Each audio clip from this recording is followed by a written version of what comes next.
آج ہم ایک بہت مشہور کہانی جو لوکا کی انجیل سے ہے اس پر کچھ گہری بات چیت کریں گے، باب 15 سے، جسے اکثر اڑاؤ پوت یا پروڈیگل سن کی کہانی کہتے ہیں۔ جی ہاں، یہ کہانی ہے ایک باپ اور اس کے دو بیٹوں کی۔ بظاہر سادہ سی لگتی ہے، مگر اس میں بہت گہرے سبق ہیں۔ بالکل، تو آج ہماری کوشش یہی ہے کہ اس کے جو اہم پہلو ہیں نا ان کو ذرا سمجھنے کی کوشش کریں۔ ضرور، تو بنیادی طور پر 3 کردار ہیں۔ باپ، وہ چھوٹا بیٹا جو گھر چھوڑ دیتا ہے، اور بڑا بیٹا جو گھر پر ہی رہتا ہے وفاداری سے۔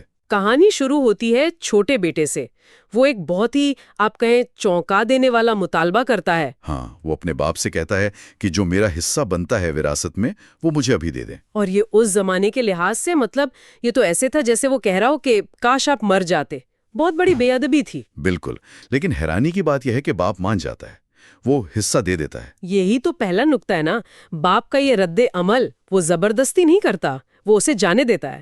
جی، یہ ایک طرح سے بیٹے کو مکمل آزادی دینا ہے، چاہے اس کا نتیجہ کچھ بھی ہو، اور نتیجہ ہم دیکھتے ہیں وہ اچھا نہیں نکلتا۔ ہاں، وہ دور ملک جاتا ہے اور ساری دولت عیاشی میں اڑا دیتا ہے۔ آیت 13 کہتی ہے عیاشی میں اڑا دیتا ہے، پھر وہاں قحط پڑتا ہے اور وہ بالکل کلاش ہو جاتا ہے۔ حالت اتنی خراب ہو جاتی ہے کہ اسے سور چرانے کا کام کرنا پڑتا ہے۔ جو ایک یہودی کے لیے تو انتہائی ذلت کی بات جی تھی، ناقابل تصور۔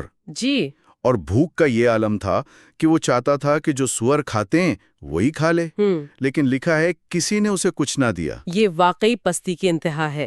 لیکن یہی وہ لمحہ ہے، آیت 17 کہتی ہے وہ ہوش میں آیا۔ یہ بس بھوک نہیں تھی، یہ گہرا احساس تھا اپنی غلطی کا، اپنی حالت کا، اور باپ کے گھر کی قدر کا۔ اچھا، تو وہ واپسی کا سوچتا ہے۔ ہاں، وہ منصوبہ بناتا ہے کہ واپس جاؤں گا، باپ سے کہوں گا کہ میں نے گناہ کیا ہے، آسمان کے خلاف بھی اور آپ کے سامنے بھی، اور یہ کہ میں اب بیٹا کہلانے لائق نہیں رہا۔ جی، مجھے اپنے نوکروں جیسا ہی رکھ لیں۔ اس میں توبہ تو ہے، پر شاید وہ مکمل بحالی کی امید نہیں کر رہا، وہ بس گزارے کی سوچ رہا ہے۔ اور پھر آتا ہے کہانی کا وہ حصہ جو بہت ہی ڈرامائی ہے۔ بیٹا ابھی دور ہی ہے۔ ہاں، آیت 20، ابھی وہ دور ہی تھا کہ باپ اسے دیکھ لیتا ہے، اور وہ صرف دیکھتا نہیں، وہ دوڑتا ہے۔ یہ کمال کی بات ہے۔ اس ثقافت میں ایک بزرگ آدمی کا دوڑنا اپنے کپڑے اوپر اٹھا کر یہ وقار کے خلاف تھا۔ لیکن باپ کو جیسے کوئی پرواہ ہی نہیں، محبت غالب آ جاتی ہے۔ بالکل، وہ دوڑتا ہے، بیٹے کو گلے لگاتا ہے اور چومتا ہے۔ اس نے بیٹے کو اپنی صفائی پیش کرنے کا موقع بھی نہیں دیا۔ ہاں، بیٹا وہ اپنی تیار کی ہوئی تقریر شروع کرتا ہے، اے باپ میں گنہگار ہوں۔ اور باپ اسے بیچ میں ہی کاٹ دیتا ہے، نوکروں کو حکم دیتا ہے۔ اور حکم بھی کیا؟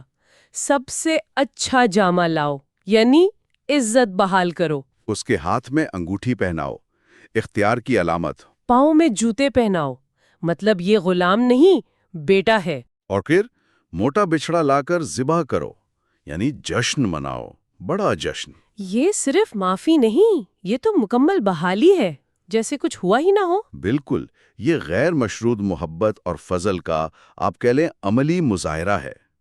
بیٹے نے یہ کمایا نہیں تھا، یہ اسے تحفے میں ملا۔ لیکن کہانی یہاں ختم نہیں ہوتی، ایک کردار ابھی باقی ہے۔ جی، بڑا بیٹا، وہ جو ہمیشہ وفادار رہا، باپ کا فرما بردار۔ وہ کھیت سے آتا ہے، موسیقی اور ناچنے کی آوازیں سنتا ہے، پوچھتا ہے کیا ہو رہا ہے۔ اور جب اسے پتا چلتا ہے کہ اس کا بھائی واپس آ گیا ہے اور جشن ہو رہا ہے، تو وہ غصے میں آ جاتا ہے۔ اندر جانے سے انکار کر دیتا ہے۔ باپ باہر آتا ہے اسے منانے۔ اور بڑا بیٹا پھر اپنی شکایت کرتا ہے۔ ہاں، وہ کہتا ہے، دیکھیں میں اتنے سالوں سے آپ کی خدمت کر رہا ہوں، کبھی آپ کا حکم نہیں ٹالا، پر آپ نے مجھے کبھی ایک بکری کا بچہ بھی نہیں دیا کہ میں اپنے دوستوں کے ساتھ خوشی مناؤں۔ اس کی آواز میں وہ تلخی، وہ ناانصافی کا احساس بہت واضح ہے۔ وہ اپنا حساب بتا رہا ہے۔ اور یہ کسی حد تک سمجھ میں بھی آتا ہے نا، اس نے تو سب کچھ ٹھیک کیا تھا۔ جی، یہ انسانی فطرت ہے، لیکن یہیں پر باپ کا جواب بہت اہم ہے۔ وہ پہلے اس کی وفاداری کو تسلیم کرتا ہے۔ وہ کہتا ہے، بیٹا تو ہمیشہ میرے ساتھ ہے، اور جو کچھ میرا ہے وہ سب تیرا ہی ہے۔ یعنی وہ اس کی محنت کو رد نہیں کر رہا، لیکن پھر وہ جشن کی وجہ بتاتا ہے۔ مگر خوشی منانا اور خوش ہونا لازم تھا۔ کیونکہ تیرا یہ بھائی مر گیا تھا اور زندہ ہو گیا، کھو گیا تھا اور مل گیا ہے۔ واہ، باپ کی نظر میں جو کھویا ہوا تھا اس کا مل جانا سب سے بڑی بات ہے، سب سے بڑی خوشی۔ یہ جواب بڑے بیٹے کی جو محنت مقابلہ انعام والی سوچ ہے نا، اسے چیلنج کرتا ہے۔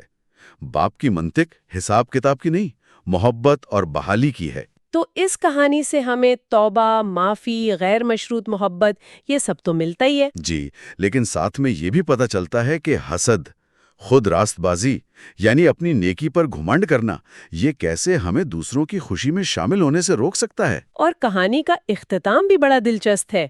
ہاں، ہمیں یہ نہیں بتایا جاتا کہ بڑے بیٹے نے آخر میں کیا کیا۔